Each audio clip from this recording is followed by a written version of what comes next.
मैं ma'am department wise hostel के उसमें हूँ।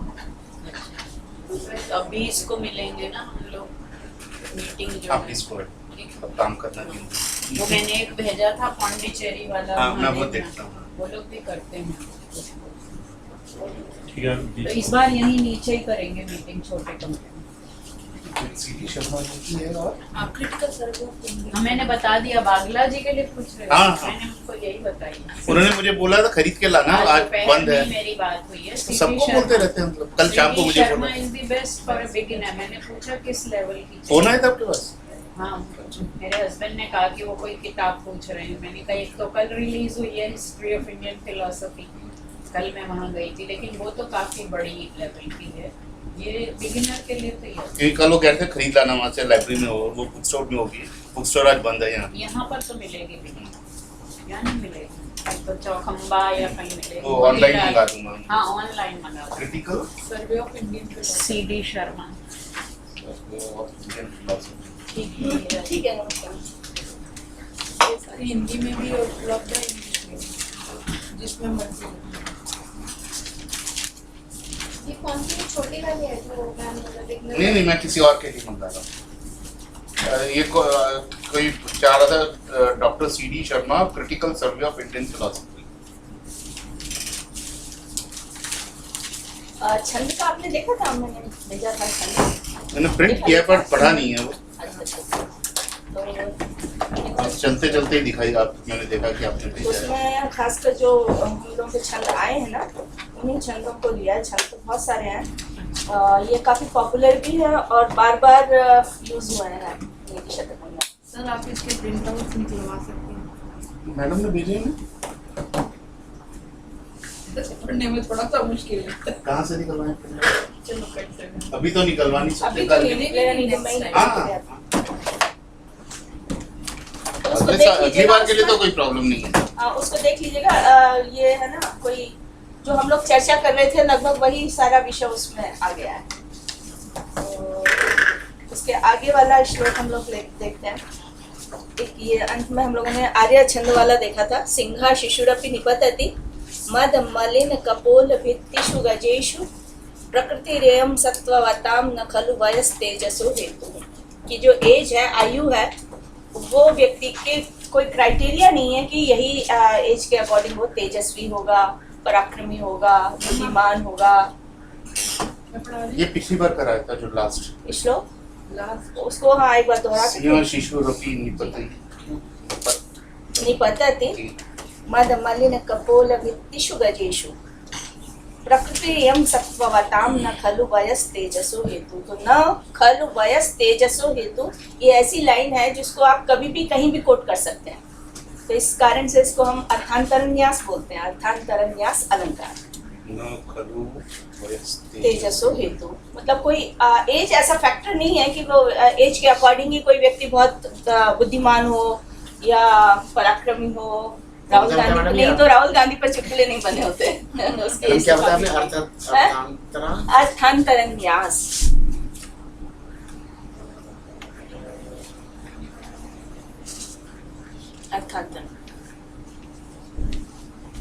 अर्थांतरन्यास छंद, इसको अलंकार कहते हैं, फिगर ऑफ स्पीच। अर्थांतरन्यास अलंकार प्रायः हमारी सुक्तियों में, चूंकि नीति शतक है, नीति शतक ऐसा पद्य है कि इसको हम कहीं भी किसी भी परिस्थिति में, किसी भी देश, किसी भी काल में कोट कर सकते हैं। तो सामान्य कोई जनरलाइजेशन होता है किसी बात का, तो उसको प्रायः अर्थांतरन्यास अलंकार बोल दिया जाता है। इससे जो तीन ऊपर की बात लाइन होती है उनको प्रूफ कर देते हैं, एक तरह से समर्थन कर देते हैं उसका। तो सिंह शिशुरपि निपतति कहने को सामान्य, ये इन्होंने विशेष बात की है कि शेर का बच्चा छोटा होता है लेकिन वो हाथी के सिर पर प्रहार कर देता है, मार देता है, जबकि वो छोटा है। तो इससे क्या प्रूफ हो रहा है कि आयु, छोटापन जिसको हम कह रहे हैं, वो कोई क्राइटेरिया नहीं, कोई आधार नहीं है किसी के पराक्रमी होने का, किसी के बुद्धिमान होने का। बुद्धिमत्ता और पराक्रम किसी भी एज में डेवलप हो सकता है। तो ये वाले अलंकार, ये वाले अलंकार, ये अलंकार है। उसमें नीचे वाली जो सबसे नीचे लाइन है, उन्होंने कहा न खलु वयः तेजसो हेतु, तेज का हेतु माने कारण। तो यहाँ पर तेज मानसिक बल भी है, शारीरिक बल भी हो सकता है। तो जो शारीरिक बल, मानसिक बल है, ज़रूरी नहीं है कि वो एज के अकॉर्डिंग ही, मतलब जैसे जैसे व्यक्ति की आयु बढ़ती जाए वैसे ही डेवलप हो।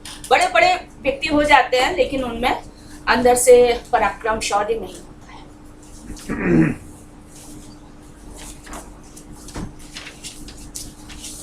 इससे अगला छंद हम लोग लेते हैं, लिख देती हूँ मैं।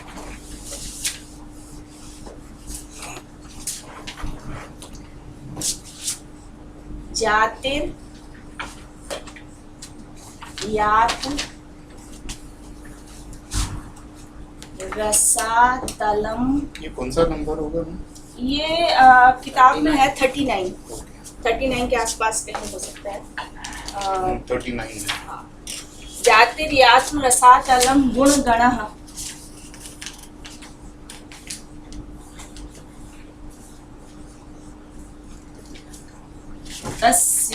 तस्याप्यधो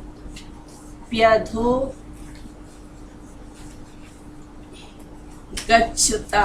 एक लाइन है हमारी।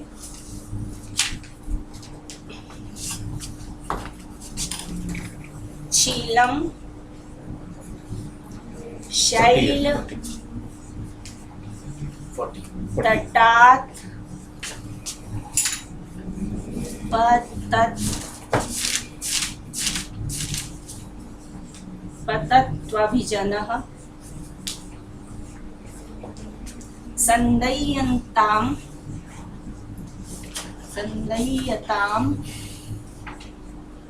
वह्निना। एक दूसरी लाइन खत्म। शौर्य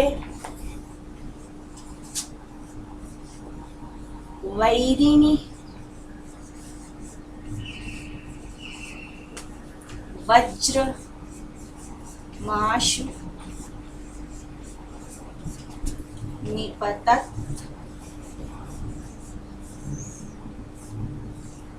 निपतत्वर्थो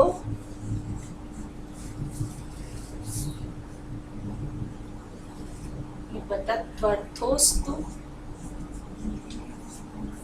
नः केवलम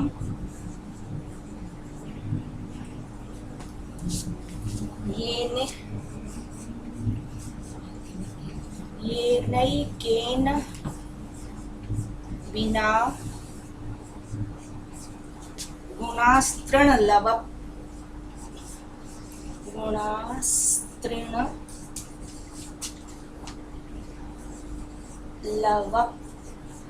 प्रायाः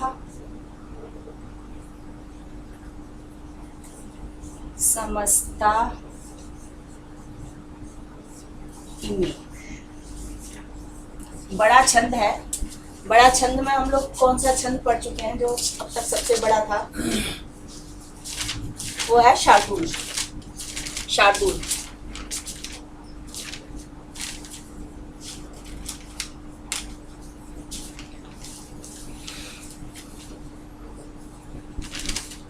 जब ज्यादा भाव एक साथ कहने होते हैं तो प्रायः शार्दूल विक्रीडितम छंद का प्रयोग होता है। संस्कृत में जो बहुत पॉपुलर छंद है उनमें शार्दूल विक्रीडितम भी एक आता है।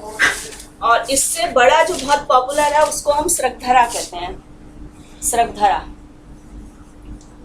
तो ये है शार्दूल विक्रीडितम में क्या है, 19 वर्ण होते हैं। 19 वर्ण, क्योंकि वर्णिक छंद है। वर्णिक छंद में वर्णों को काउंट करते हैं। तो आप देख लीजिए, जातिर यातु 1 2 3 4 5 6 7 8 9 10 11 12 13 14 15 16 17 18 19। हर लाइन में मिस होता है। हर लाइन में। हाँ, ये पहला चरण है, ये दूसरा चरण है, ये तीसरा चरण है, चौथा चरण है। अच्छा सर, वर्ण और अक्षर में अंतर क्या? सर वैसे तो हम जब वर्णमाला की बात करते हैं तो उसमें आ, ई, फिर क, ख, यानी ये स्वर भी ये वर्ण भी, इनको हम वर्ण कह देते हैं। तो क, ख यानी अपने आप में जो जैसे क है, ख है, हलंत है, तो वो वर्ण है, और उन ये स्वर ये भी वर्ण होते हैं। लेकिन जब हम छंद शास्त्र की बात करते हैं तो छंद शास्त्र में दो तरह के छंद होते हैं। एक वर्णिक छंद बोलते हैं, वर्णिक, और दूसरा मात्रिक। वर्णिक छंद और मात्रिक छंद। तो वर्णिक छंद जो होता है उनमें वर्ण काउंट करते हैं, और मात्रिक छंद में हम मात्रा काउंट करते हैं। मैंने एक व्हाट्सएप पर एक छंद का कुछ आज रूल भेजा है, वो आप देख सकते हैं। तो छंद में जब हम छंद की बात करते हैं उस समय भी आप सर पहले एक बार आपने एक प्रश्न पूछा था। तो जैसे हमारा ये रुचिरा शब्द है, रुचिरा, तो इसमें क्या है? र, उ, च, ई, र, आ। तो देखा जाए तो वर्णमाला की दृष्टि से हम देखेंगे 1 2 3 4 5 6 वर्ण हैं। लेकिन छंद शास्त्र की दृष्टि से देखेंगे तो यहाँ पर 3 वर्ण कहलाएंगे ये। तो जिसको वर्णमाला में हम वर्ण भी कह देते हैं, अक्षर भी कह देते हैं। सर छंद में पर्याय हम अक्षर का पर्याय मान के चल सकते हैं सर, अक्षर का पर्याय मान के चल सकते हैं। तो यहाँ पर हम र, उ, च, आ ये 6 वर्ण नहीं मानेंगे। ये हम यानी वर्ण कौन सा माना जाएगा? जो स्वर से युक्त है, जिसमें स्वर जुड़ा हुआ है, स्वर से जुड़ा हुआ व्यंजन एक वर्ण माना जाएगा। इसका मतलब क्या हुआ कि यदि 2 व्यंजन जुड़े हैं तो 2 व्यंजन जुड़ने का मतलब 2 वर्ण नहीं है, वो एक ही होगा, बशर्ते उसमें एक स्वर जरूर जुड़ा होना चाहिए। जैसे सत्याग्रह, सत्याग्रह। अब सत्याग्रह में यदि आप इसको अलग अलग करेंगे तो स, त, य, आ, ग, र, अ, ह और अ, ये चीजें हैं इसमें। लेकिन छंद की दृष्टि से हम देखें तो 1 2 3 4 वर्ण है इसमें। अब इसमें आप देखेंगे तो इधर अ छूटा हुआ है, स, अ, स के बाद अ। तो ये स, अ एक वर्ण हो गया, क्योंकि स व्यंजन है, अ स्वर है, तो स्वर से जुड़ा हुआ जो व्यंजन है वो वर्ण कहलाएगा। लेकिन अब आप देखिए त, य, आ, ये 3 मिलकर एक वर्ण कहलाएंगे, यानी इनकी अपनी स्वतंत्र कोई सत्ता नहीं है। जब ये इससे जुड़ जाएंगे तो ये एक वर्ण कहलाएंगे। तो ये तो हो गया वर्ण की स्थिति। दूसरी होती है मात्रा। मात्रिक छंद में मात्राएं काउंट की जाती है, जैसे आर्या छंद हम लोगों ने पढ़ा था। तो अब मात्राएं हम कैसे काउंट करेंगे? तो देखिए 1, ठीक है, एक ये है। तो स्वरों को तो हम मात्रा कहते ही हैं। 2 इसके अलावा जो संयुक्त वर्ण होता है उससे पहले डबल मात्रा आ जाती है। जैसे ये स है, सत्याग्रह, इसको हम द्विमात्रिक काउंट करेंगे, 2 मात्राएं काउंट करेंगे इसके। या की 2 मात्राएं काउंट होंगी, ठीक है। ग की 1 मात्रा काउंट होगी, ह की 1। इस तरह से सत्याग्रह में 2 4 5 6 मात्राएं हो गई। कैसे हुआ ये?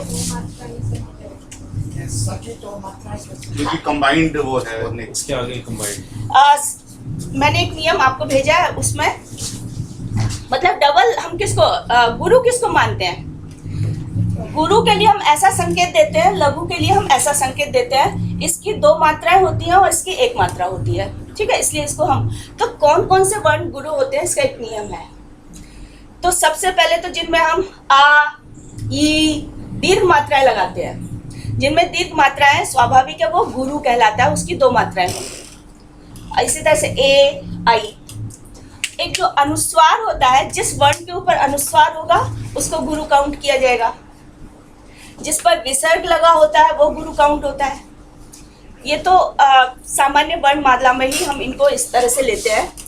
लेकिन छंद में जहां पर संयुक्त वर्ण होता है, संयुक्त वर्ण, इसको हम कहते हैं संयुक्त वर्ण। संयुक्त वर्ण का मतलब होता है जैसे आप देखिए क त से जुड़ा है, क त फिर अ, ये है ता।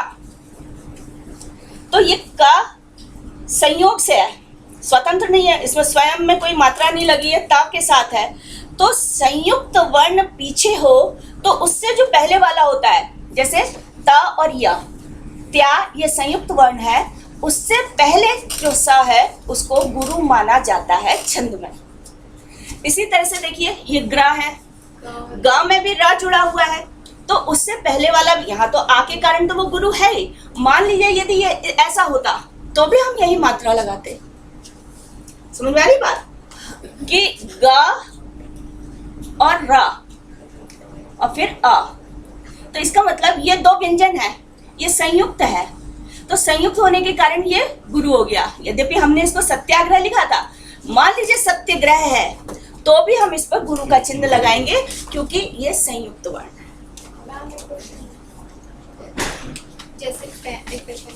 मैम जैसे हम वर्णमाला लिखते हैं तो उसमें सपोज करो अगर हमारा क है तो हम इसको क को क मतलब ये वाला और जमा ऐसे बोलते हैं ना। हाँ। तो ये ये वर्ण हुआ है ना। हाँ, तो ये छंद में हम इनको मिला के एक वर्ण कहेंगे। अच्छा, और वैसे नॉर्मली ये दो वर्ण हो गए, क अलग अ अलग, इस तरह से।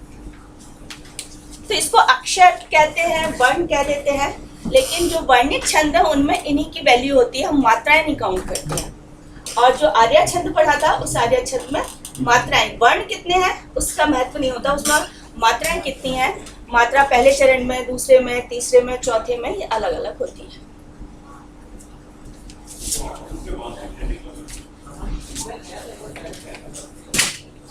तो ये 19 वर्ण का छंद है और एक लय होती है इसकी अपनी।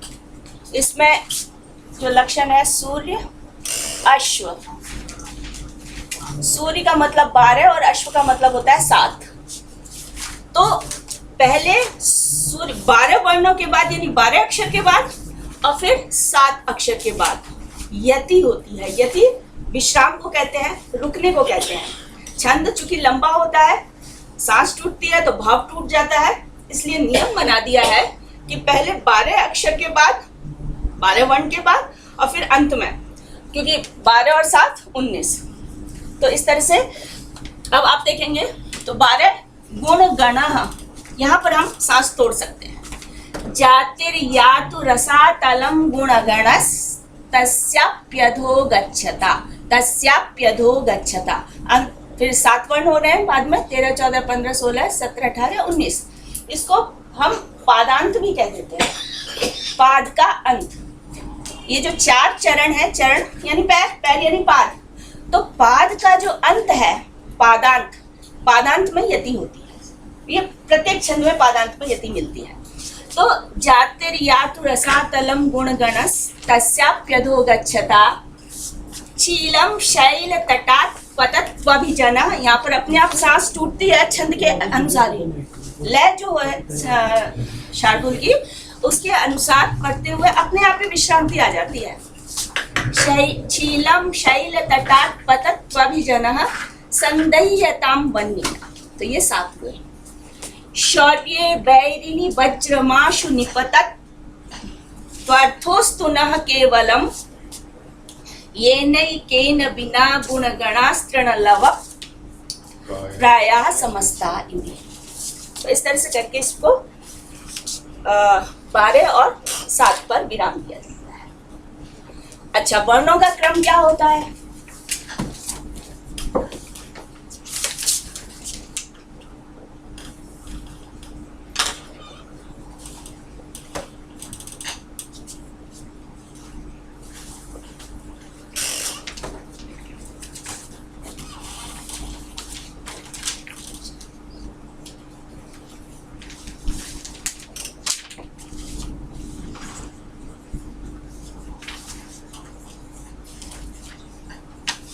सूर्याश्वैर यदि मह सजौ सतत गाह शार्दूल विक्रीडितम। तो ये इसके वर्ण आ रहे हैं। सगण, मगण, पहले मगण,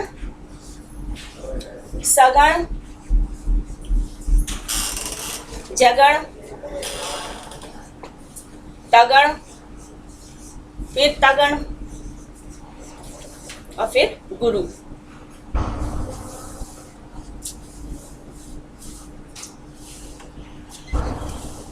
मगण सगण जगन फिर सगन फिर आएगा। हाँ एक रह गया मगण जगन के बाद सगन हाँ, आएगा। यहाँ सगण हो गया सगण। तो मगण सगण जगण सगण तगण तगण और गुरु। तो 3 3 6 3 3 9 3 4 12 3 5 15 3 6 18 18 एक गुरु है, हाँ एक 19। और इस तरह से यहाँ पर 19 वर्ण हो गए कुल मिला के, ठीक है ना। अब मगन का रूप क्या है, तो वही एक फार्मूला हम लोगों ने जो पढ़ा था, ऊपर ही लिख देती हूँ। मगन यमाता राजभान सलगा,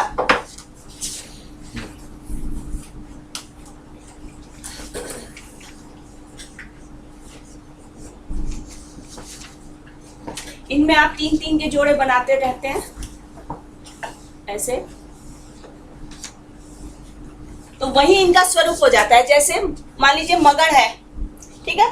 अब मगन में क्या गुरु लघु का क्रम क्या होगा, तो आप ये देखिए माँ तारा, ये 3 माँ से शुरू करके 3 का समूह बनाएंगे, तो माँ तारा। तो माँ तारा में क्या है, माँ तारा, 3 ही गुरु आ गए, माँ माँ तारा। जो वर्णों के हिसाब से देख रहे हैं, ये वर्ण है, ये माँ तारा। फिर सगण देखिए आप, सगण सलगा, तो सलगा। लघु लघु गुरु, ये क्रम हुआ। जगण जभान, 3 का है ये समूह, लघु गुरु लघु, तो लघु गुरु लघु जभान। फिर सगण लघु लघु गुरु। तगण 1 2 3 ताराज, फिर ताराज और फिर गुरु, ये क्रम हुआ। तो ये इसको यदि आप यहाँ पर लगाएंगे तो आपका यही स्वरूप निकल के आएगा। जैसे नीचे की पंक्ति में लगाना, यहाँ जगह ज्यादा है। शौ शौ क्या आएगा इस पर, गुरु। ये शौर्य गुरु, गुरु वही गुरु। रि लघु नहीं लघु, व लघु लघु गुरु गुरु गुरु। क्यों क्यों गुरु वो क्यों? संयुक्त अक्षर अब देखिए आगे ज में र मिला हुआ है, संयुक्त है, तो संयुक्त के पहले वाला गुरु हो जाता है वज्र। फिर ये माशु, आगे लघु लघु लघु लघु गुरु लघु गुरु गुरु, हाँ गुरु गुरु। अर्थो देखिए र ऊपर गया है, ये तो संयुक्त हो गया है, तो गुरु, ये गुरु, गुरु ये ओ, और ये विसर्ग वाला है गुरु गुरु। फिर गुरु गुरु लघु गुरु।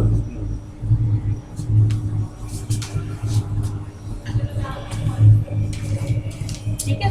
तो आप देखिए ये माँ तारा मगण, फिर सलगा सगण, फिर जभान जगण, फिर सगण सलगा सगण, और फिर तगण ताराज, ये ताराज, फिर तगण ताराज, और फिर अंत में गुरु। तो इस तरह से इसकी काउंटिंग चलती है। अब इसका अर्थ देख लेते हैं। ये तो लिखना बहुत ही मुश्किल है, आ? ये तो बहुत ही मुश्किल है। नहीं, जिनका आप अभ्यास हो जाता बोलोगे कि लघु गुरु, नहीं। अब जैसे हमने छंद पढ़ा, सूर्याश्वैर्यदि महासजौ सतत, इसको जो कवि होते हैं वो इसी को ही गुनगुनाएंगे, लक्षण को ही गुनगुनाएंगे, तो उनके जो भाव है उसी के अकॉर्डिंग शब्द अपने आप फिट होते चलते हैं। ठीक है। मतलब प्रयास नहीं करना पड़ता उन लोगों को।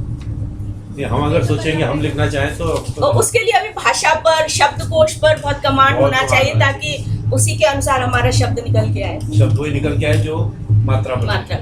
और विशेषता क्या है, शार्दुल विक्रीडितम का मतलब होता है, शार्दुल माने सिंह की, विक्रीडित माने क्रीड़ा। तो जैसे शेर क्रीड़ा करता है, भागता है, फिर रुकता है, फिर भागता है, उस तरह की फीलिंग, गति भाव में आनी, जो भाव बताना है उसमें आनी चाहिए।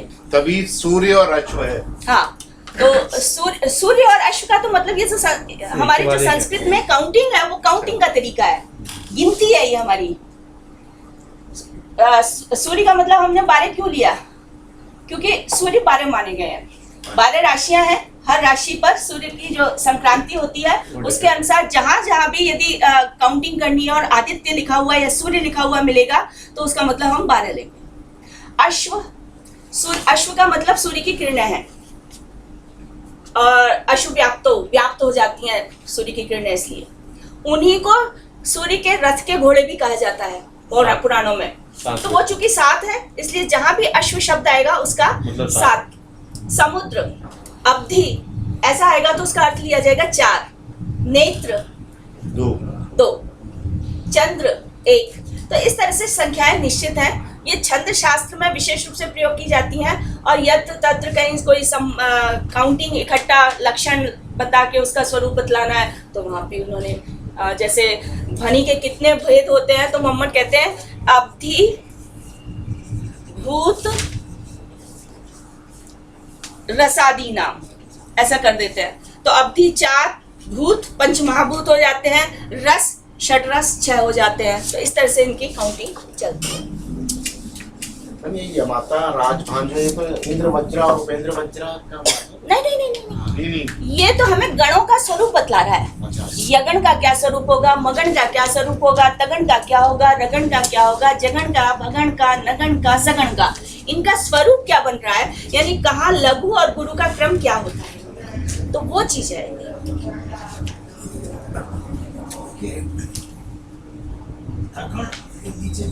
तगन तगन तगन तगन और अंत में गुरु। सगन, सगन सर ये स ल गा, तो स ल गा।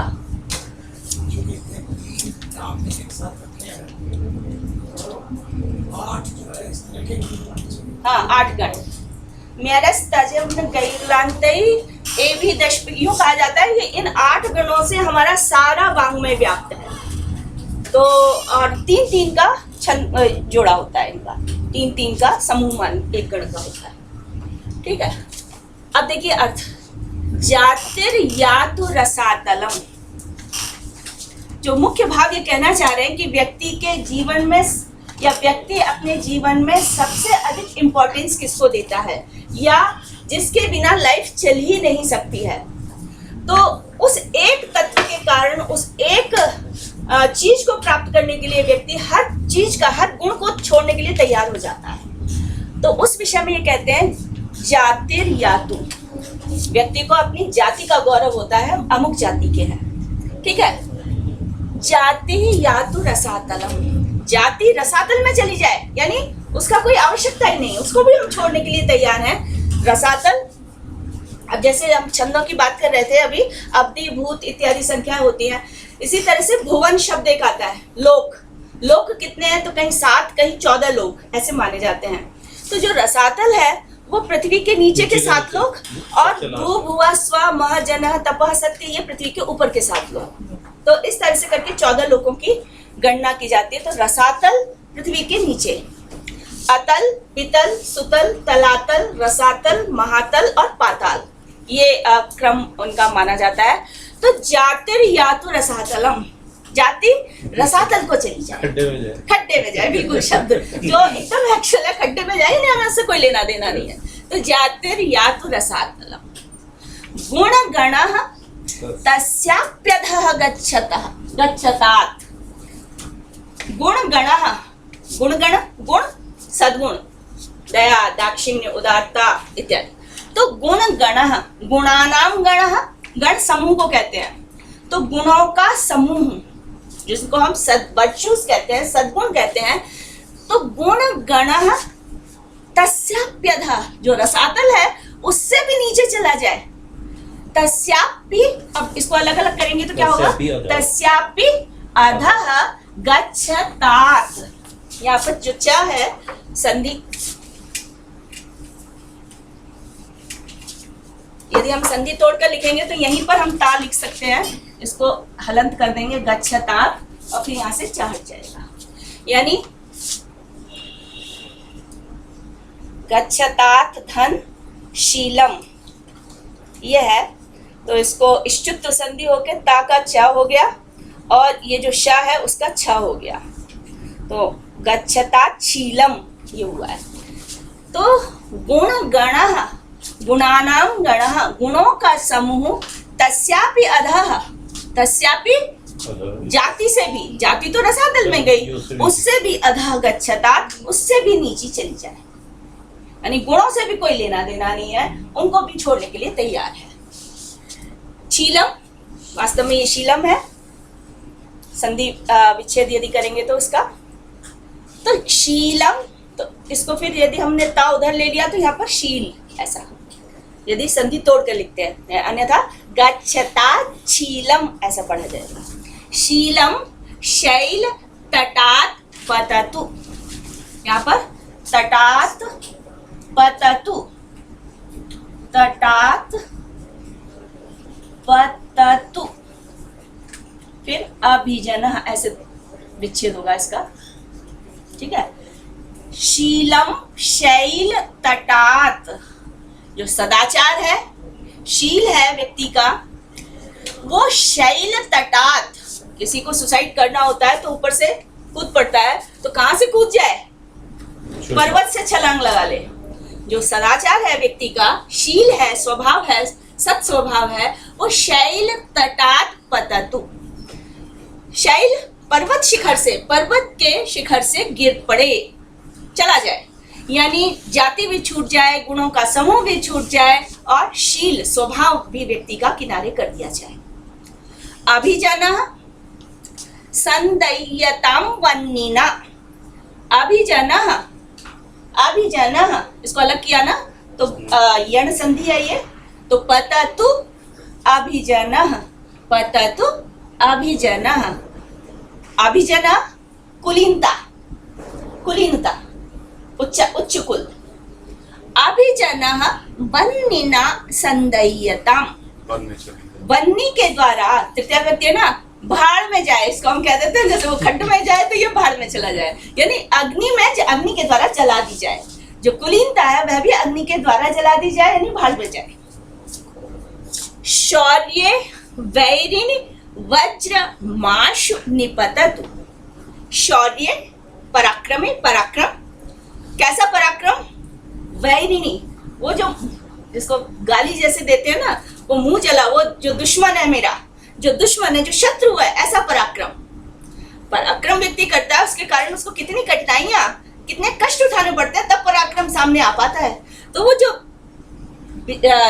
मेरा बैरी दुश्मन शौर्य है, उस पर सप्तमी व्यक्ति एक वचन है, तो शौर्य बैरिणी, उस बैरी शौर्य पर तो वज्र पड़ जाए, वज्र गिर जाए, जल मरे।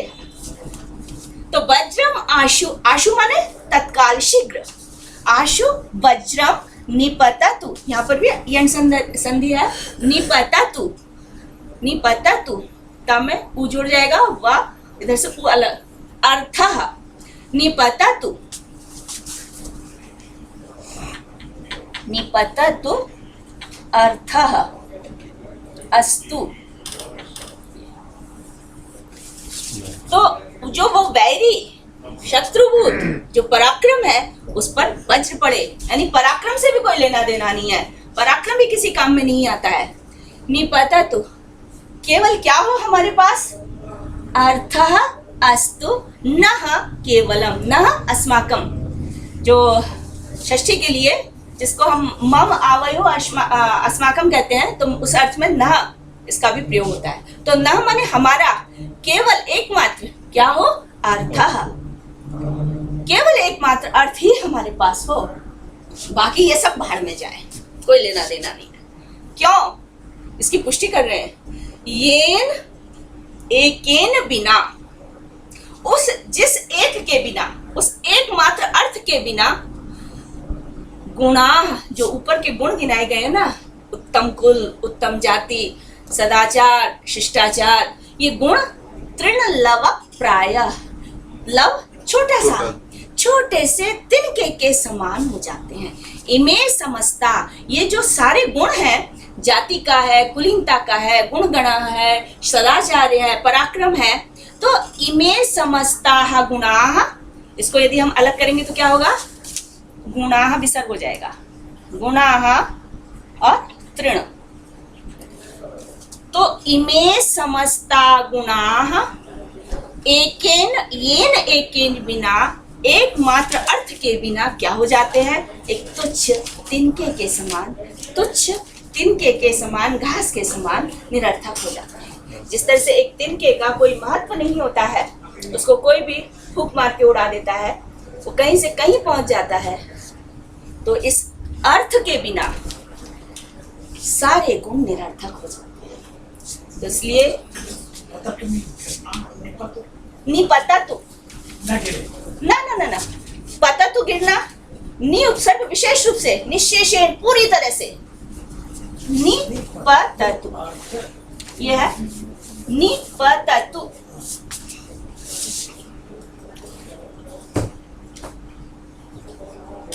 निशेषेण, शेष कहते हैं छोटा सा बच जाए, ना पूरी तरह से भाड़ में जाए, गिर जाए, तो पूरी तरह से समाप्ति की बात कर रहा है कि शौर्य वैरिणी वज्र माशु निपततु। इस जो वैरी शौर्य है, इस दुश्मन भूत जो पराक्रम है, जो अनेक कष्टों का कारण बनता है जीवन में, तो ऐसे शौर्य पर भी वज्र पड़ जाए, पूरी तरह से उसको नष्ट कर दे शौर्य को, हमें कोई अंतर नहीं पड़ता, केवल एकमात्र धन तो होना ही चाहिए।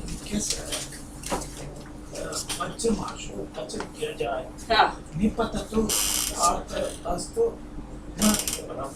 हाँ, निपततु शौर्य वैरिणी आशु वज्रम निपततु केवलम न अर्थः अस्तु।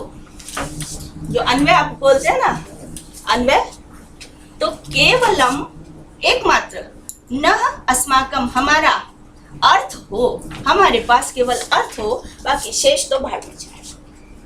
तो ऐसे भी लोक जीवन से जुड़े हुए जो भाव हैं वो भी नीति में आते हैं कि ऐसा नहीं है कि हमारी जो भारतीय परंपरा है अर्थ की पूरी तरह से उपेक्षा करती है। पूरी तरह से उपेक्षा की होती तो जो धर्म अर्थ काम मोक्ष जीवन के 4 पुरुषार्थ हैं उसमें नहीं रखा होता। हाँ, अर्थ को आवश्यक माना है, लेकिन धर्म से जकड़कर, धर्म सम्मत विधि से।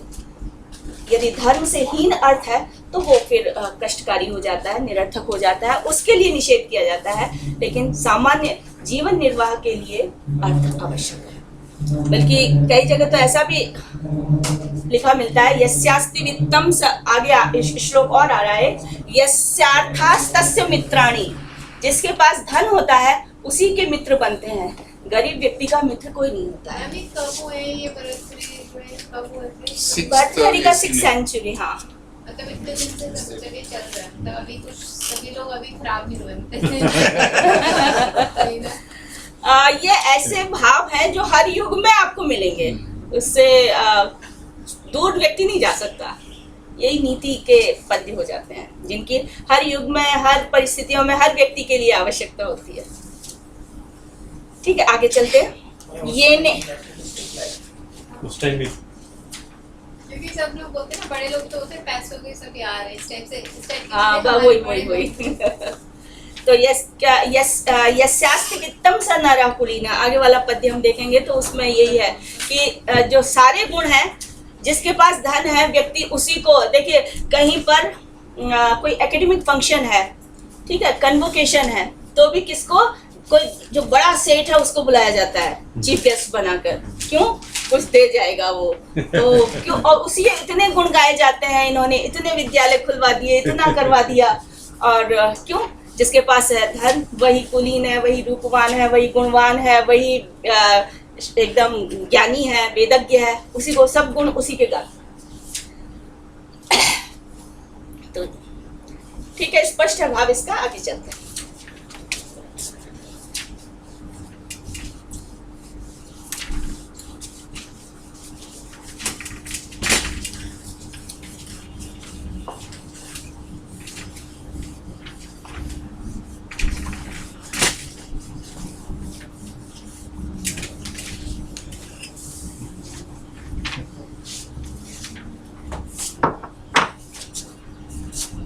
तो ऊपर में तो अर्थ की आवश्यकता बतलाइए कि व्यक्ति के लिए सबसे ज्यादा आवश्यकता किसकी है?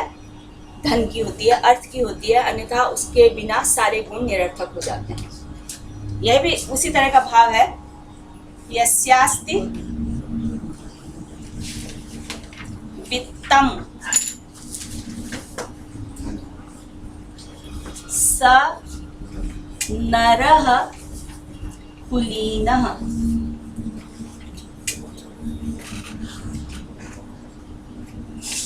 स पंडितः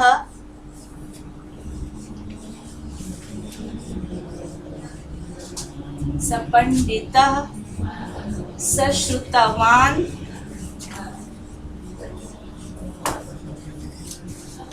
गुणज्ञः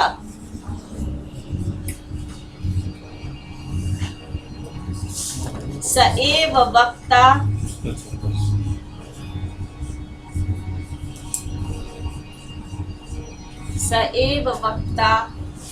स च दर्शनीयः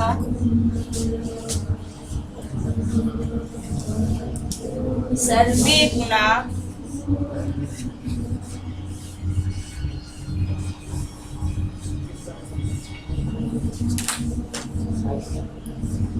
कांचन माश्रयन्ति।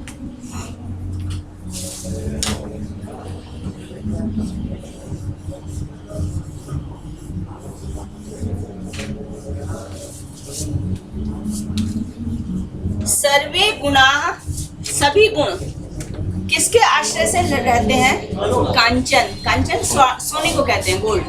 तो जिसके पास, यहाँ सोना शब्द जो है वो धन का पर्याय है, तो सर्वे गुणा कांचन आश्रयंती, जो सारे गुण हैं वो कहाँ रहते हैं? धन में रहते हैं। क्योंकि यदि जो सोने में रहते हैं, कांचन स्वर्ण में रहते हैं, क्यों? जिसके पास ये है वो क्या है? तो यस्यास्ति वित्तम, वित्तम धन, पैसा, यस्यास्ति वित्तम, तो यस्य अस्ति, दीर्घ संधि है, एकदम स्पष्ट समझ में आ रही है, यस्य वित्तम अस्ति, यस्य वित्तम अस्ति, स कथा स नरः कुलीनः, वही कुलीन है, वही उत्तम वंश का माना जाएगा, उसी का वंश सबसे उत्तम है। तो यस्यास्ति वित्तम स नरः कुलीनः, यस्य वित्तम अस्ति स नरः कुलीनः अस्ति। स पंडितः, वही पंडित है, ज्ञानी है, वाह वाह। तो सह पंडितः, पंडा कहते हैं सदसद विवेकनी बुद्धि पंडा।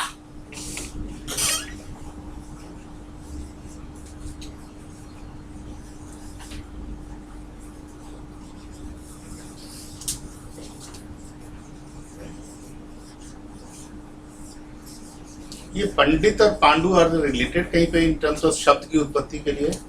वो वाइट से आता है शायद, पांडु जो है पंड। हाँ, सदसद विवेकनी बुद्धि पंडा,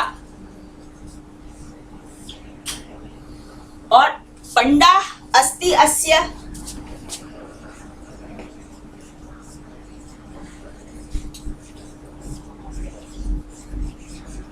सह पंडितः,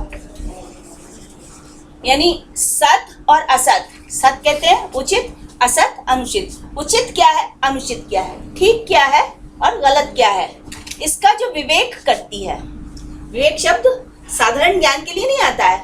विवेक उसको कहते हैं जहाँ दो चीजें एक जैसी लगे और एक दूसरे से बहुत घुल मिल जाएं, उनको जो अलग अलग कर दे। इसलिए निरक्षीर हंस की बात की जाती है, निरक्षीर विवेकी हंस होता है, क्योंकि दूध पानी को वो अलग करता है।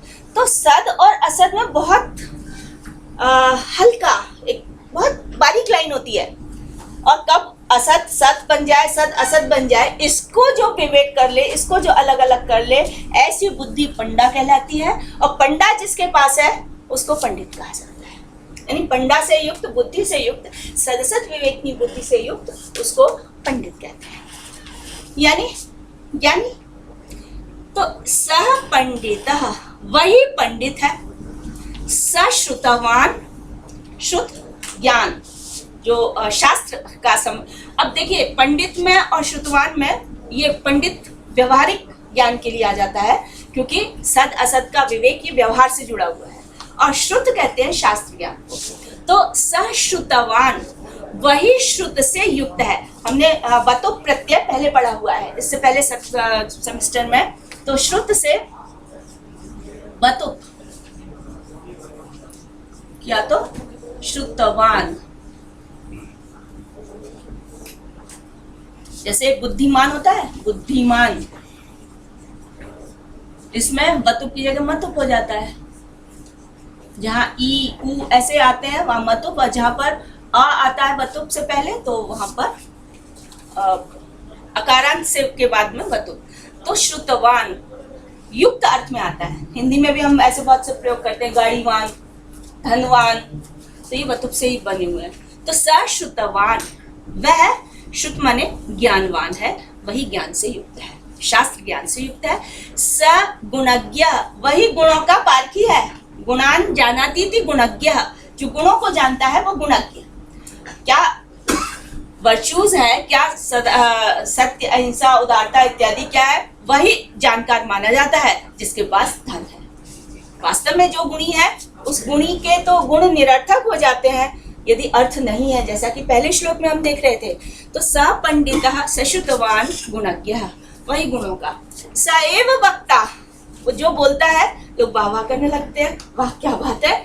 तो स एव वक्ता, वही वक्ता है, यानी वह उत्तम भाषण करता माना जाता है। तो स एव वक्ता, सच दर्शनीय, अब वही सुंदर है। दर्शनीय, दर्शन के योग्य, देखने के योग्य, अर्थात सुंदर। तो सच दर्शनीय, और वही दर्शनीय है, देखने के योग्य। प्रत्यय क्या है इसमें, बड़ा है ना, अनियर, दृश्य धातु से अनियर। अनियर प्रत्यय चाहिए या योग्य अर्थ में आता है। पठनीय, पढ़ने के योग्य। मननीय, मनन के योग्य। गमनीय, जाने के योग्य। तो यहाँ पर दर्शनीय, देखने के योग्य।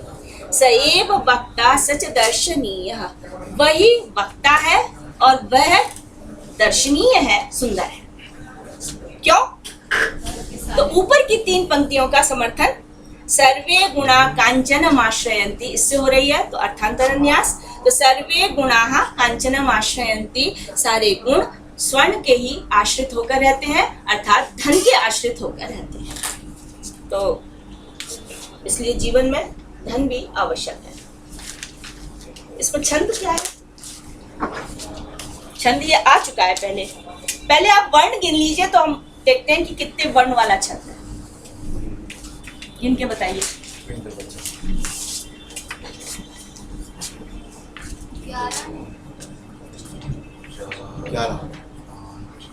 11 की 12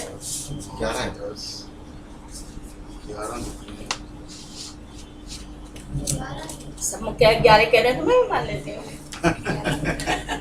11 है तो देखिए 1 2 3 4 कॉन्फिडेंस यो चेक करने के लिए किया है। 8 9 10 और 11। और इसमें भी ये 3 का जोड़ा होगा तो यस्यास्ति वित्तम स नरः, और ये 2 रह जाता। तो 3 गण है और 2 गुरु। लेकिन अब 11 अक्षरों का या 11 वर्णों का हम जो छंद पढ़ चुके हैं वो आप एक उपजाति आपने देखा था। उपजाति वैसे तो एक छंद जो होता है उसके चारों चरणों में वही लक्षण होते हैं, लेकिन यदि छंद में समान लक्षण नहीं है तो इसका मतलब वो 2 छंदों का मेल है। तो आप देखेंगे यस्यास्ति में यह गुरु है, यह गुरु है, जैसे यह स्यास्ति ऐसे होगा। नहीं वो लास्ट में गुरु होगा तो स्ती होगा। यस्यास्ति क्यों? ये भी तो भी गुरु हो जाएगा। अच्छा ये भी गुरु हो जाएगा। स न रह कु ली न। गण बता दीजिए कौन कौन से हैं तो थोड़ा निकल के आए। ये कौन सा है देखिए, लिख देती हूँ मैं।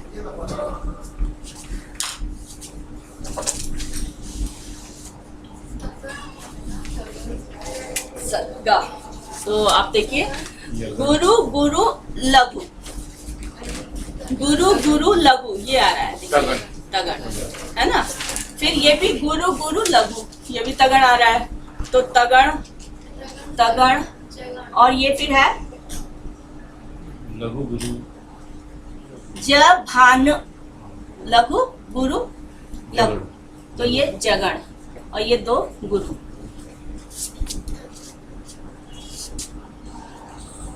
तो लक्षण हम लोगों ने देखा था, स्यादिंद्र वज्रा,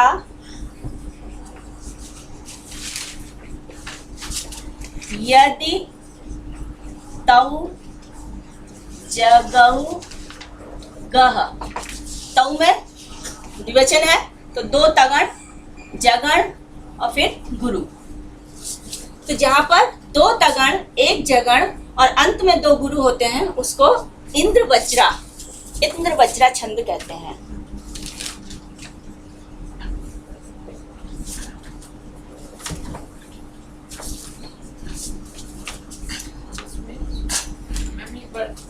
डेफिनेशन होगी थी इंद्र वज्रा की। स्यादिंद्र वज्रा यदि तौ जगौ गह,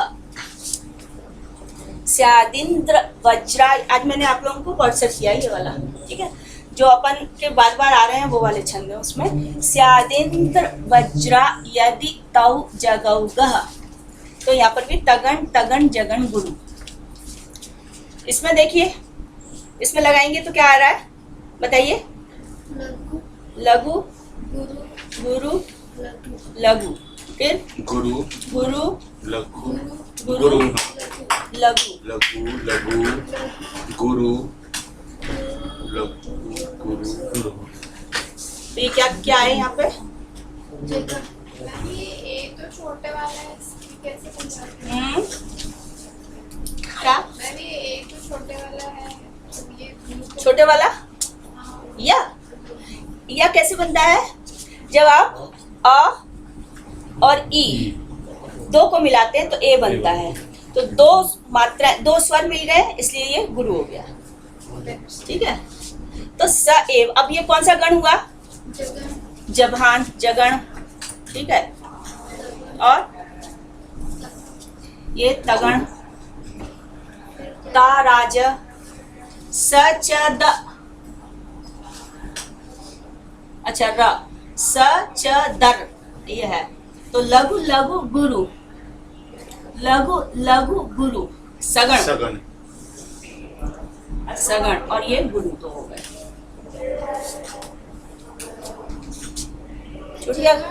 छूट गया कुछ है, जगन है, हाँ, जत नहीं तो क्या है, सच ज भान, अच्छा ये है ज भान, ज भान, लघु गुरु लघु, तो लघु गुरु लघु, ठीक है। तो ये क्या हुआ, इसका मतलब ये इस वाला लक्षण तो नहीं है जो इस लाइन में आ रहा था, वो इस लाइन में नहीं है। इसमें तगण तगण जगण और दो गुरु थे, इसमें जगण तगण जगण और दो गुरु हैं। तो एक लक्षण और एक छंद और है, बताएंगे? हाँ, उपेंद्र वज्रा जत जास ततो गह, ततो गव। तो उपेंद्र वज्रा में जगण तगण जगण, तदनंतर दो गुरु होते हैं, जगण तगण जगण, जत जास ततो गव, जगण तगण जगण।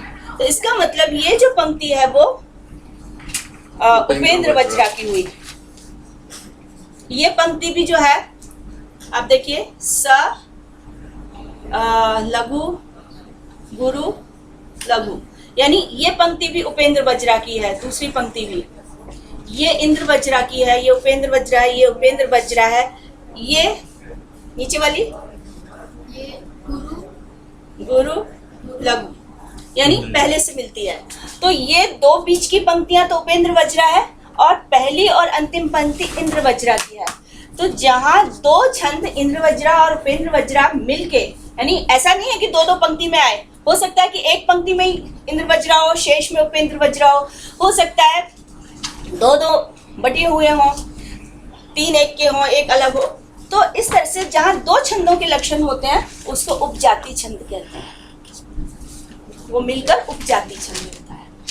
और भी छंदों में उपजाति बनते हैं, जैसे मतलब 12 अक्षरों वाला छंद है, दो छंदों के लक्षण मिल गए तो वहां भी उपजाति हो जाता है। तो यहाँ पर इंद्र वज्रा और उपेंद्र वज्रा, तो उपजातियों में जो सबसे फेमस है, सबसे प्रसिद्ध है, वो इंद्र वज्रा और उपेंद्र वज्रा का मिश्रण है।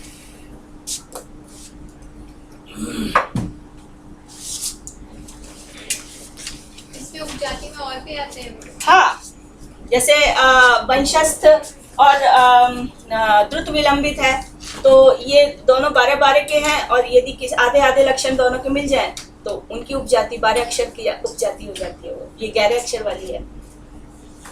ठीक है, आगे देखिए।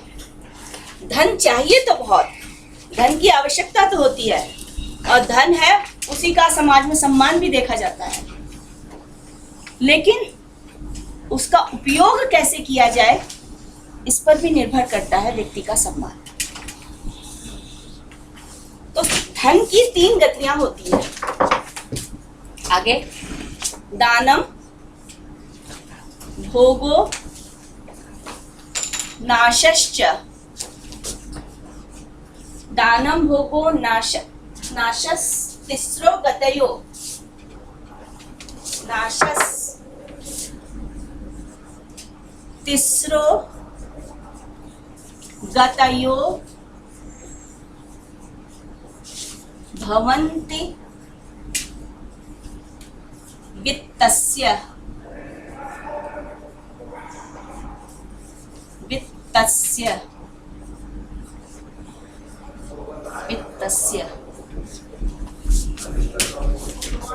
यो न ददाति न भुंक्ते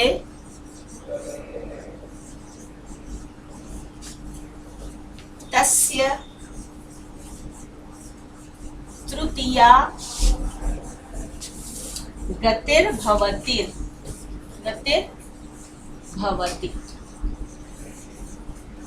और सरल सा है श्लोक, समास और संधियां भी बहुत जटिल नहीं है इसमें। थोड़ा यहाँ पर है तो इसको हम अलग कर देंगे, तो नाशः तिस्रः गतयः। नाशस्तिस्रो गतयो, ये जो दिख रहा है। दानम, भोगो, नाशस्तिस्रो गतयो भवन्ति वित्तस्य, यो न ददाति न भुंक्ते तस्य तृतीया गतिर्भवति। गतिर्भवति तो उसका गति ही भवति। विसर्ग के पहले आ को छोड़कर कोई स्वर हो, उसके बाद विसर्ग हो, और फिर वर्ग का तीसरा, चौथा, पांचवा हो तो रेफ हो जाता है, इसलिए यहाँ पर रेफ था। तो देखिए, तिस्रः गतयः वित्तस्य भवन्ति। वित्तस्य तिस्रः गतयः भवन्ति। धन की 3 गतियां होती हैं, 3 स्थिति होती हैं। यदि किसी के पास धन है तो किस रूप में रहता है, वो 3 रूपों को ही प्राप्त करेगा। तो वित्तस्य, धनस्य तिस्रः गतयः भवन्ति। काः गतयः? दानम, भोगः, नाशः। भोगः विसर्ग हो गया ना के कारण, पंचम वर्ण आगे होने के कारण। तो दान, भोग और नाश, धन की ये 3 गतियां होती हैं। यो न ददाति न भुंक्ते, अर्थ स्पष्ट हो रहा है? यो न ददाति, जो देता नहीं है, यानी दान नहीं करता है, जो इससे नहीं जुड़ा है। न भुंक्ते, जो भोग नहीं करता है। तस्य तृतीया गतिर्भवति, उसके धन की गति कैसी होती है? ये तीसरी गति होती है। मतलब कि एक्यूमुलेट नहीं करना चाहिए, फिक्स डिपॉजिट में नहीं, उसका उपयोग यदि किसी रूप में हो रहा है तो नहीं, लेकिन कभी कभी पुरखों में ऐसी आदत देखी जाती थी जमा के रखने की, किसी में घड़े में रख दिया, कहीं कुछ रख दिया, दबा के रख दिया और वो किसी न किसी तरह से नष्ट हो गया। तो यो न ददाति न भुंक्ते, इस तरह के और भी पद्य इसमें नीति शतक में आए हैं। तो मैंने ये 3 ही पद्य धन से संबंधित, ठीक है अर्थ आवश्यक है, अर्थ से व्यक्ति का महत्व भी बढ़ता है, लेकिन यो न ददाति न भुंक्ते, महत्व उसी का बढ़ता है जो देता है। तो यो न ददाति न भुंक्ते, जो न देता है और न ही भोग करता है, तस्य तृतीया गतिर्भवति, उसके वित्त की, तस्य उसके यानी वित्त की तीसरी गति होती है, अर्थात वो नष्ट हो जाता है, नाश को प्राप्त हो जाता है। इसलिए धन अर्जित करना चाहिए, धन का दान होना चाहिए और भोगना चाहिए।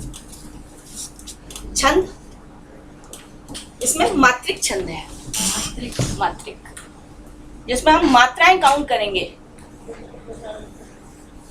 दानम भोगो नाशः, इसको यदि हम करते हैं नाशस, ये जो दिखाई दे रहा है यहाँ तक, तो तीसरा अलग हुआ तो यहाँ, बल्कि ये आपके सामने है। दानम भोगो नाशः तीसरा गतयः भवन्ति वित्तस्य, तो ये पहला चरण हो गया, दानम भोगः नाशः। तीसरा गतयः भवन्ति वित्तस्य, ये दूसरा चरण हो गया। यो न ददाति न भुंक्ते, ये तीसरा। तस्य तृतीया गतिर्भवति, ये चौथा चरण है। अब इसमें मात्राएं गिननी है।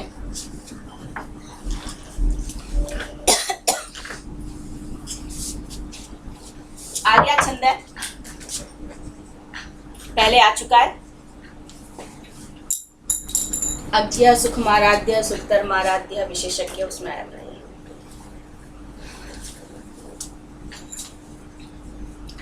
यस्याः प्रथमे पादे 12 मात्रा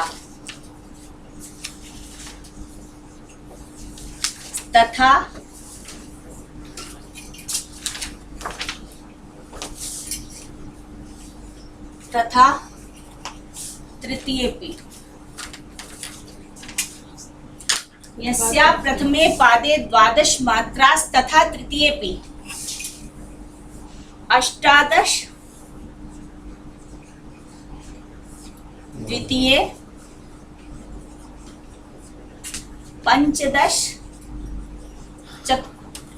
18 द्वितीये, चतुर्थके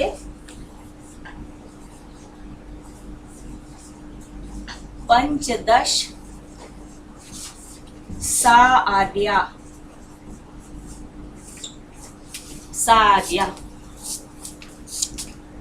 अब इसका पहला चरण यहाँ पर खत्म हो रहा है।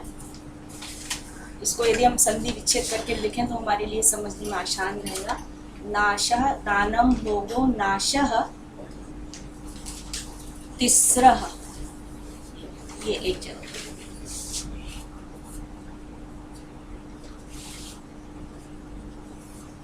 तो देखिए, बताइए मात्राएं कैसे हम काउंट करें। तो पहले तो वैसे ही गुरु लघु लगा लेते हैं। गुरु गुरु गुरु गुरु गुरु गुरु गुरु गुरु गुरु गुरु गुरु, कितने हो गए?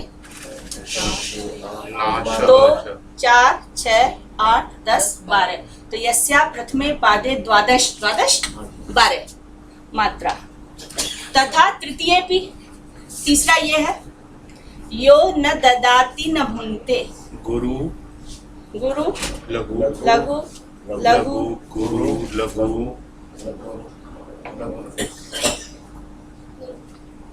गुरु, कितनी हुई? 2 3 4 5 6 7 8 9 10 11 12।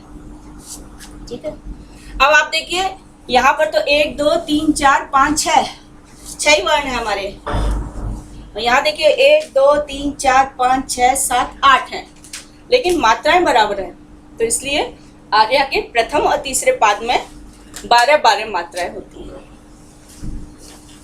फिर 18 द्वितीय, जो दूसरा चरण होता है, उसमें 18 मात्राएं। तो लगाइए। लघु लघु लघु लास्ट में भवंती, ता में छोटी की मात्रा है, न संयुक्त है तो आगे वाला इधर वाला जो व है ये गुरु हो वह गुरु हो जाएगा, है ना। फिर वित्तस्य में यहाँ ता डबल है तो ये गुरु हो गया, यहाँ पर सा है हलंत इसलिए ये गुरु हो गया। कितनी हुई? 2 4 5 6 7 8 9 10 11 12 13 14 15 16 17 17 ही हुई, 18 नहीं हुई है। 18 नहीं। हाँ, एक छंद का एक नियम ये होता है, कदाचित, सब जगह नहीं, पादांत में विकल्प से लघु को गुरु मान लेते हैं, तो इसलिए ये उच्चारण में गुरु आ जाएगा।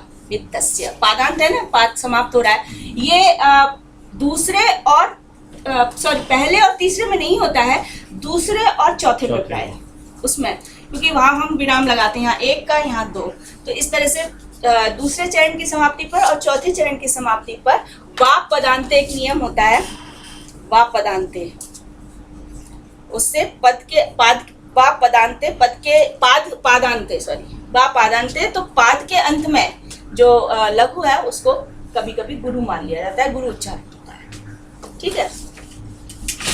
तो इस तरह से यहाँ पर 18 हुआ।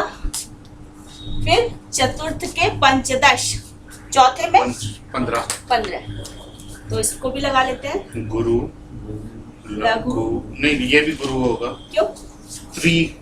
त्रि में री स्वर है तो स्वर लघु है, लघु है, स्वर है ना भाई। हम जो व्यंजन होता है संयुक्त वर्ण होता है, संयुक्त वर्ण से पहले तो संयुक्त वर्ण यानी व्यंजन होना चाहिए, ये तो री है तो इसलिए, और री भी ये दीर्घ को हम ऐसे लिखते हैं, ये तो खाली लघु ये लघु है, तो इसलिए ये भी लघु हो गया। ये गुरु गुरु गुरु गुरु लघु लघु, ये रेफ इधर आ रहा है तो ये गुरु, ठीक है। तो 2 3 4 5 6 7 8 9 10 11 12 13 14, तो वही पादांत का यहाँ भी पादांत है। तो दानम भोगो नाशः तिस्रो गतयो भवन्ति वित्तस्य यो ददाति न भुङ्क्ते तस्य तृतीया गतिर्भवति।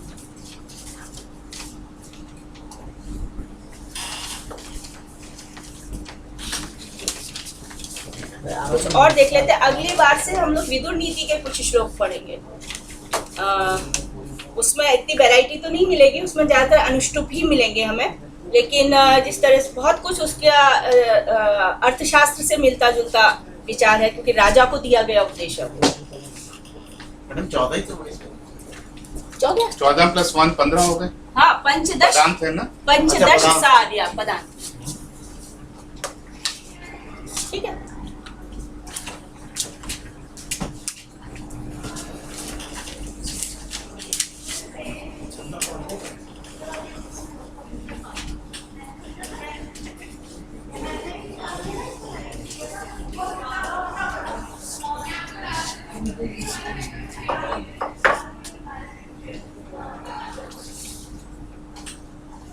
और देखिए रे ये कौन सा नंबर होगा? ये है 51 नंबर का है। रे चातक सावधान मनसा मित्र क्षणम श्रूयताम। रे चातक की संबोधन है तो इस लगा देते हैं। 124 हाँ, रे 124 पेज नंबर 124 रे चातक सावधान मनसा मित्र क्षणम श्रूयताम।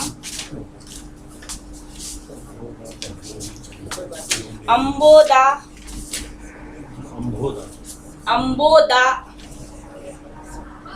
बहवो विसन्ति गगने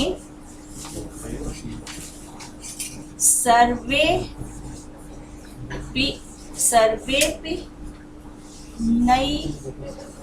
नैतादृशा।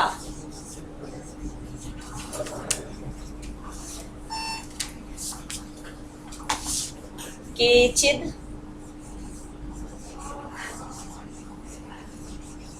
वृष्टिभिः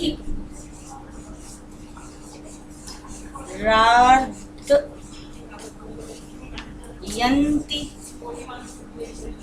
वसुधां गर्जन्ति केचित् वृथा, इसी लाइन में है, वृथा यम यम पश्यसि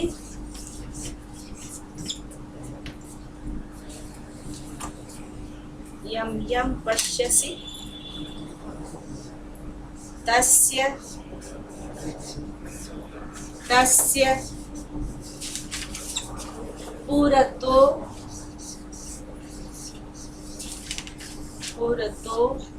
मा ब्रूहि दीनं वचः।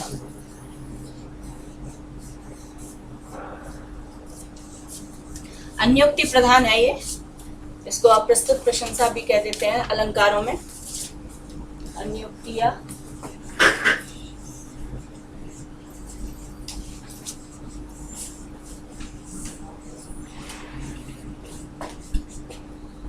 अब प्रस्तुत प्रशंसा का मतलब ये नहीं होता कि हम किसी जो नहीं है उसकी प्रशंसा कर रहे हैं, बड़ाई कर रहे हैं, उसको स्तुति गा रहे हैं। प्रशंसा का मतलब होता है कहना, विशेष रूप से कहना, कोई विशेष कथन होता है।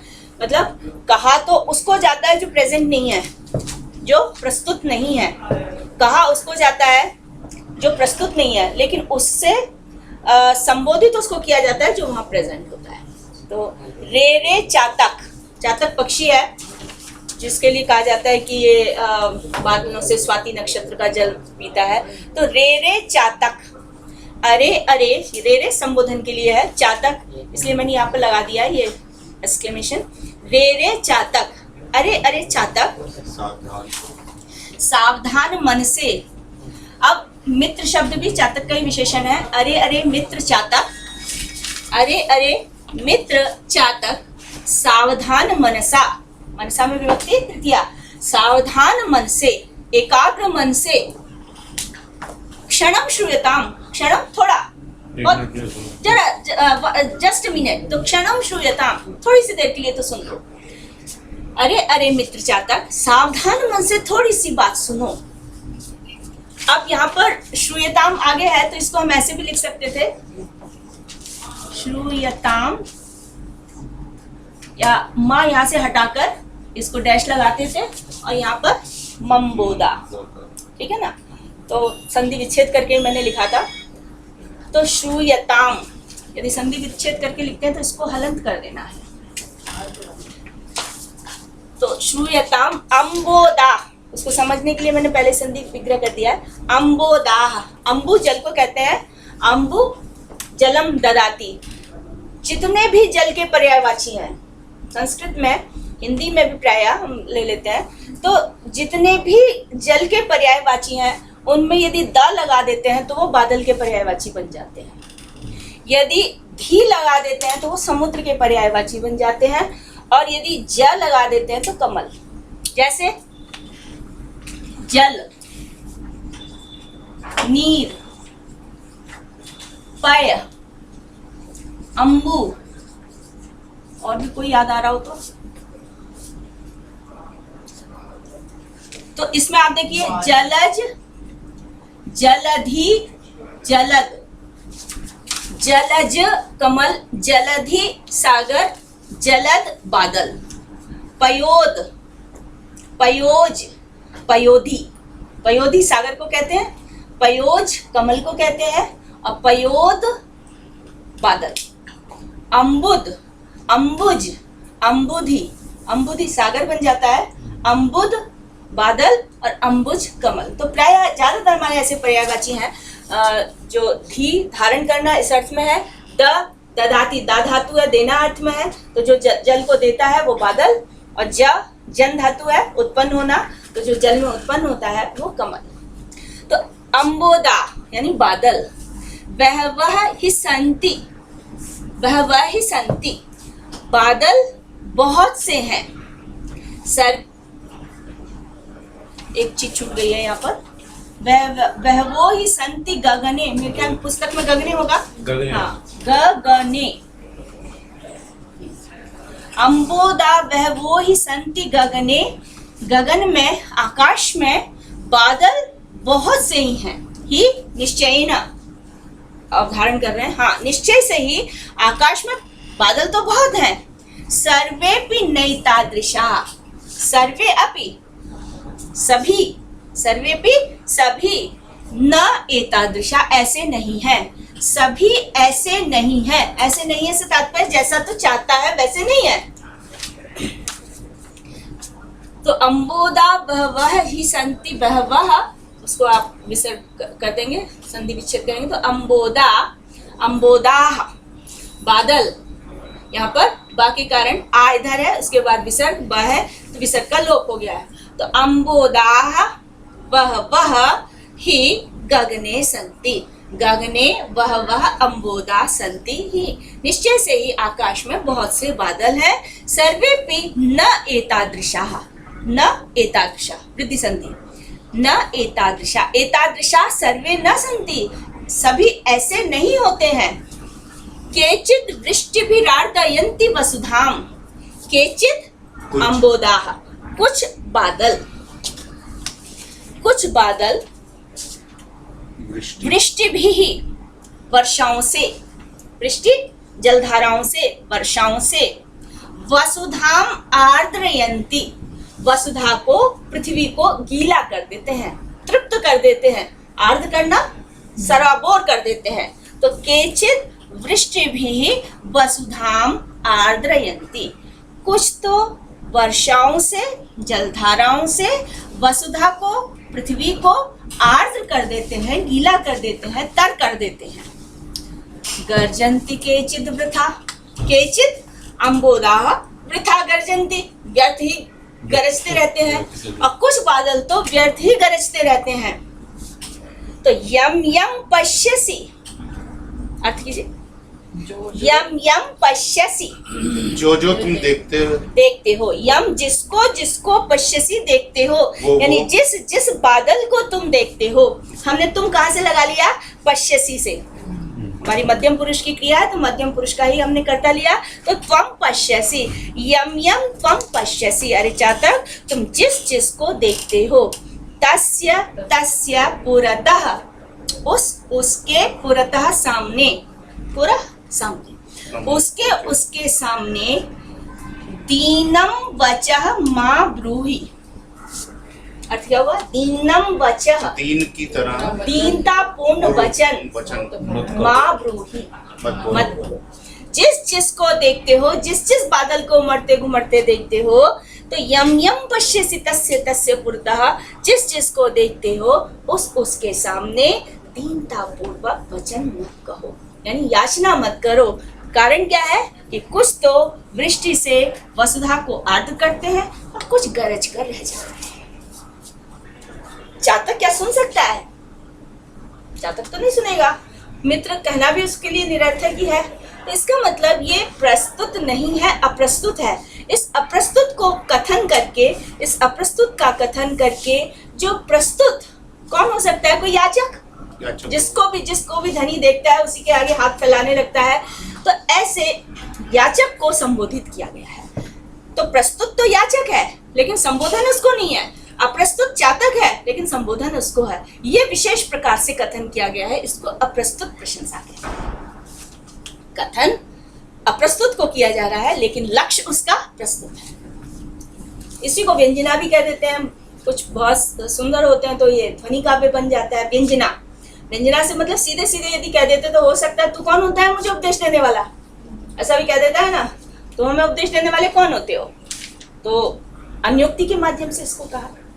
जयचंद के लिए कहा जाता है ना कि जयचंद अपने राग रंग में डूब गया था और बस संगीत में और क्रीड़ा में, काम क्रीड़ा में लगा रहता था। शत्रु आक्रमण कर रहा था और किसी भी मंत्री का ये साहस नहीं हो रहा था कि राजा को जाके कहे कि आप अंतःपुर से बाहर निकलो। तो कहते हैं कि अंत में फिर बिहारी ने एक श्लोक लिखकर भेजा था, श्लोक नहीं, दोहा लिखकर भेजा था। नहीं पराग नहीं मधुर मधु, नहीं विकास यही काल, अली कली ही सौ बंधियो आगे कौन हुआ। भौरे को संबोधित किया गया है वो कि ऐसे, अरे भौरे, ऐसा पुष्प जिसमें अभी पराग भी नहीं आया है, जिसका पूरी तरह से विकास ही नहीं हुआ है, तो उसी में अभी डूबा हुआ है। जब इसका विकास होगा तो तेरा क्या हाल होगा। कहते हैं उससे चूंकि अन्योक्ति के माध्यम से कहा गया था, इसलिए राजा पर विशेष प्रभाव पड़ा और फिर वो बाहर निकल गया, युद्ध इत्यादि किया, जीता। तो यहाँ भी उसी तरह से है कि याचक को सीधा ही ना कहकर प्रकारांतर से उसको यही उपदेश दिया गया है कि जिस जिस के आगे, जिस जिस धनिक को देखो उसके आगे हाथ फैलाने की आवश्यकता नहीं है, क्योंकि कुछ तो याचकों की धन इत्यादि दान देकर तृप्ति करते हैं। जैसे बादल बरस कर पृथ्वी को तृप्त करते हैं, उसी तरह से कुछ धनिक हैं जो धन आदि देकर याचकों को तृप्त करते हैं, और कुछ ढपोल शंख होते हैं, दूंगा दूंगा दूंगा, लेकिन वो देते नहीं। ढपोल शंख की भी कहानी ऐसी है। तो के ढपोल जो है ना, खाली बोलता है करता नहीं, उसको कहा जाता है ढपोल शंख। एक गरीब आदमी था, तो उसका जीवन निर्वाह भी नहीं होता था, तो बड़ा दुखी होकर वो जंगल जंगल भटक रहा था। तो उसे एक सन्यासी मिले, उन्होंने कहा भाई क्यों परेशान हो, क्यों दुखी हो। बोला जीवन व्यर्थ है, कुछ धन नहीं है, मेरे घर परिवार सब परेशान हो रहा है, तो मैं तो बस जीवन लीला समाप्त कर रहा हूँ। तो ऋषि ने उसको समझाया और उसको एक शंख दे दिया कि तुम इस शंख को ले जाओ और इसकी पूजा करना, और प्रतिदिन ये तुम्हें जो है उसके एक निश्चित द्रव्य तुम्हें प्रतिदिन देगा, यानी तुम्हारे जीवन निर्वाह होता रहेगा। ले आया वो पूरा, प्रतिदिन उसको मंदिर में स्थापित करके पूजा वूजा करता था, तो प्रतिदिन उसको जीवन निर्वाह लायक वो शंख उसको धन इत्यादि देता था। कहते हैं कि ये चीज़ उसके पड़ोसी ने देखी, बोले ये तो बड़ा अच्छा शंख है कि पैसे भी देता है, तो उसने उसका वो शंख चुरा लिया। अब फिर वो की वही हालत हो गई उस बेचारे कृषक की, तो फिर वही दुखी होकर वैसे ही चला गया जंगल में, शायद दूसरा शंख मिल जाए। लेकिन ऋषि ने कहा कि अच्छा चलो ले जाओ, ये शंख है और ये इस तरह से रखना इसको और उसको दिखाना कि ये बड़ा चमत्कारी शंख है, लेकिन ये ढपोल शंख है, ये कहेगा लेकिन देगा नहीं। उसने ले जाकर वहीं रखा, उसने कहा रोज पूजा की उसकी और स्तुति करके फिर याचना की, तो शंख बोला आज नहीं, कल मैं दुगना दूंगा। दूसरा दिन हुआ तो बोले आज नहीं, आज थोड़ा इंतजार कर लो, अगले दिन मैं और डबल इसका भी बढ़ाकर दूंगा। पड़ोसी ने देखा ये तो और चमत्कारी शंख है कि किसी दिन लेना भूल जाओ तो अगले दिन वो दुगना देता है, उसे शंख बदल दिया। तो ऐसे बहुत से धनिक होते हैं जो आश्वासन देते हैं कि देंगे देंगे देंगे, लेकिन वो इतने उदार नहीं है कि किसी की याचना को पूरी कर सके। तो इसलिए हर एक के आगे हाथ नहीं फैलाना चाहिए, स्वाभिमान की रक्षा करनी चाहिए। ठीक है, छंद बता सकते हैं इसमें?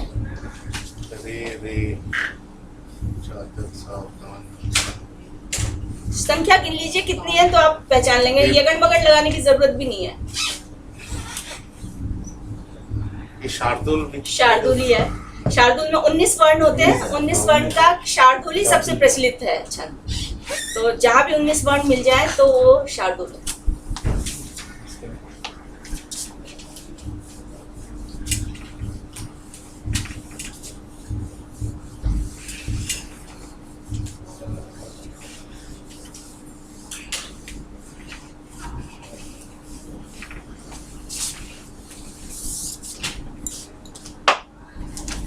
एक श्लोक और ले लेती हूँ जो मुझे बहुत अच्छा लगता कभी है। कोई ऐसा भी है जो बादल कभी कभार छींटे मार देता है पर वस्तुता को तृप्त नहीं करता। हाँ, थोड़ा कंजूस टाइप का, बहुत उदार नहीं है, लेकिन हाँ चलो दे दिया, लीजिए, जिससे भी व्यक्ति की आवश्यकता भी पूरी नहीं हुई, लेकिन उसने दिखा दिया कि हमने तो आपको दिया। एक बहुत सुंदर श्लोक मुझे लगता है, इसलिए वो हम लोग पढ़ लेते हैं, तो इसके बाद हम नीति शतक को थोड़ा विश्राम दे देंगे। ये कौन सा नंबर है? ये है 76वां है। 76। क्षीरेणात्मगतो दकाये हि गुणा दत्ता पुरा देखिला।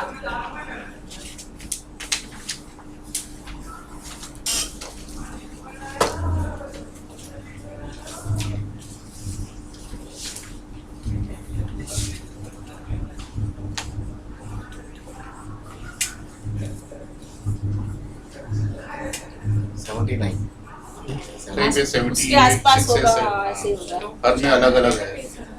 पेज 103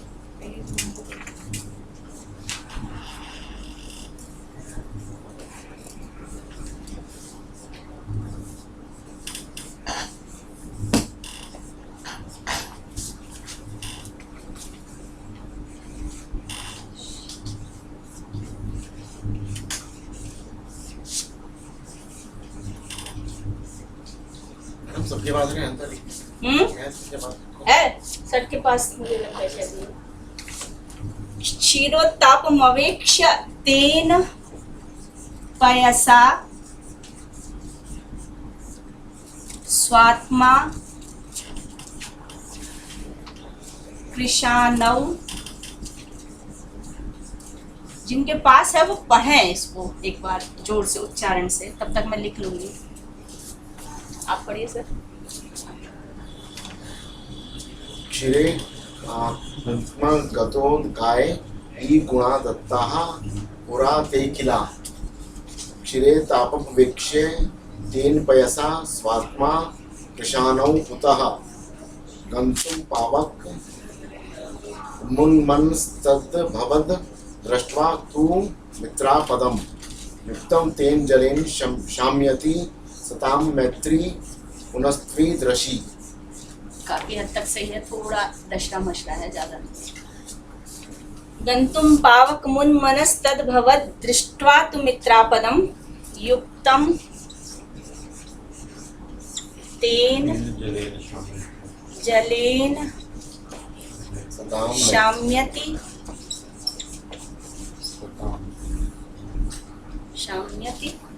सताम मैत्री पुनस्त्विदृशी।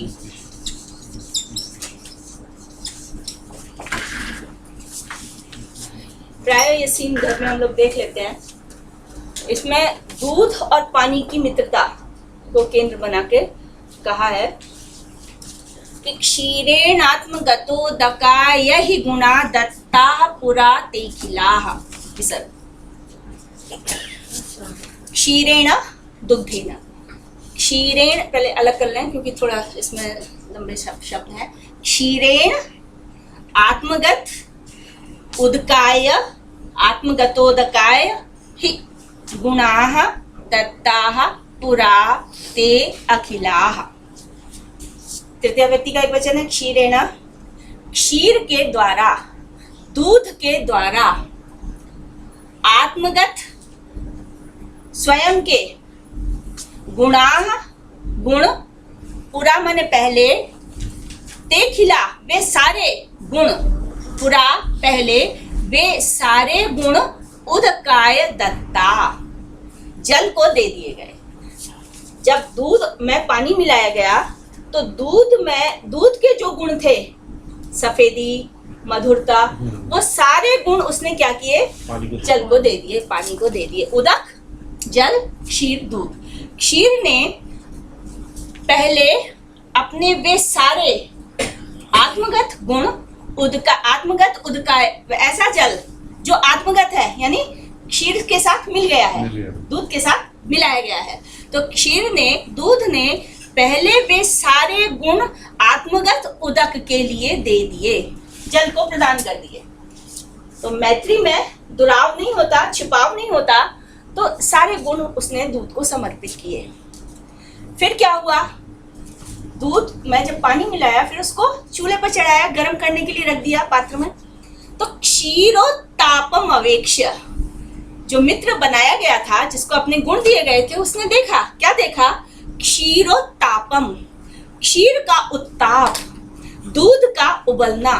उत्ताप, ताप, गर्मी, और ऊपर की ओर जो आ रहा है गर्मी के कारण उत्ताप, क्षीर उत्ताप।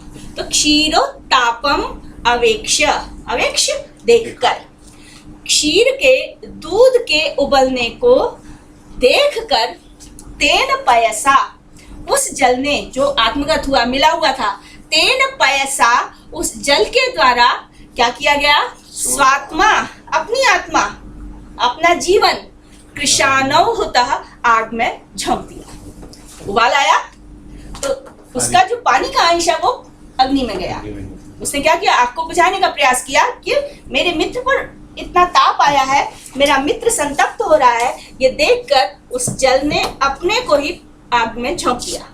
तो क्षीरोत्तापम अवेक्ष तेन पयसा स्वात्मा कृशाणु, कृशाणु शब्द है उ, और इसको सप्तमी में किया तो कृशाणु सर।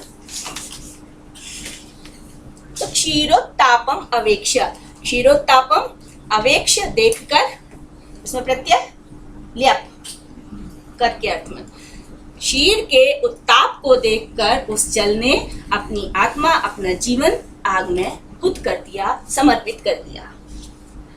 गंतुम पावक उन्मनस तद्भवत दृष्ट्वा तु मित्रापदम, अब दूध का नंबर था।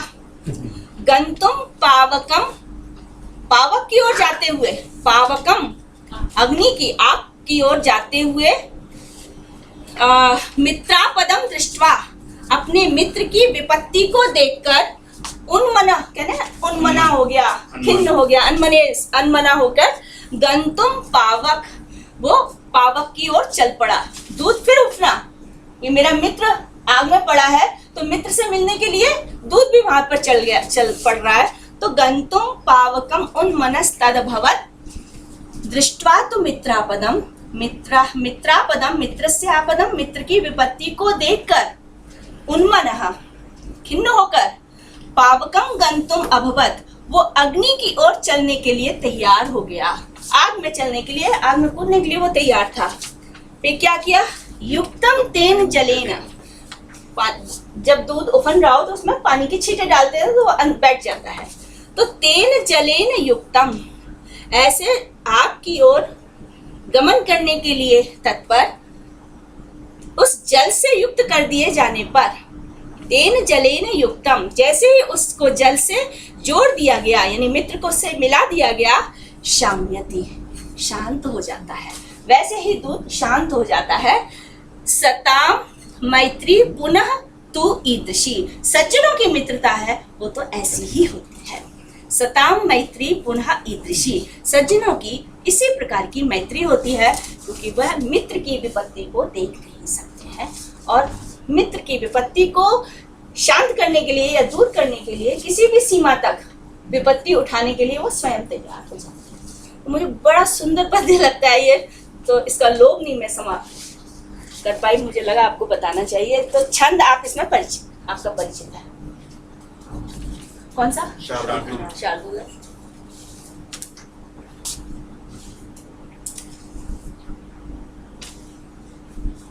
ठीक है, अगली बार से हम लोग विदुर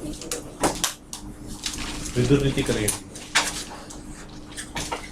क्योंकि बहुत सारे पद्य हैं इसमें, 100 से ऊपर है, तो उसी में समय लग जाएगा। तो थोड़ा स्वाद ले लिया, थोड़ा दूसरा स्वाद लेते हैं।